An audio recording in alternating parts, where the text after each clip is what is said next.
Hello，大家好啊！我係黃志迪。膚質嘅狀況咧，就對我作為一個演員咧係非常之重要，因為咧我每一日咧就喺鏡頭面前咧咁啊做戲啦，做唔同嘅角色啦，俾觀眾睇啦。就好多時咧，觀眾咧就會見到我哋啲膚質咧，如果你差少少或者黑眼圈咧深少少咧，都好容易就發覺到啦。所以咧，我通常咧就會喺出鏡之前啦，或者前一晚咧，我哋就會做一個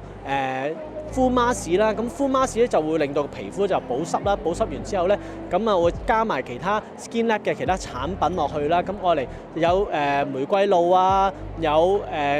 透明質酸啊，咁樣咧就會令到個肌膚咧就會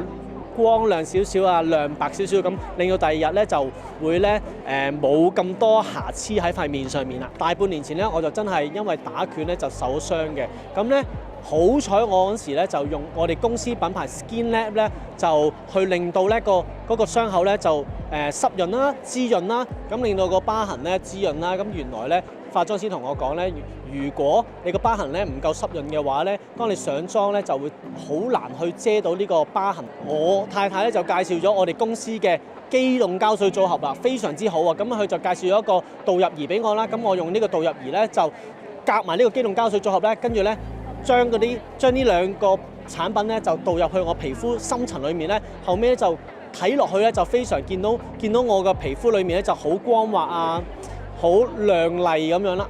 咁用完呢個機動膠水組合咧，我啲疤咧同埋細紋咧都淡咗嘅，同埋咧我啲皮膚咧都光亮咗嘅。咁啊，記住大家一定要用呢個機動膠水組合啦。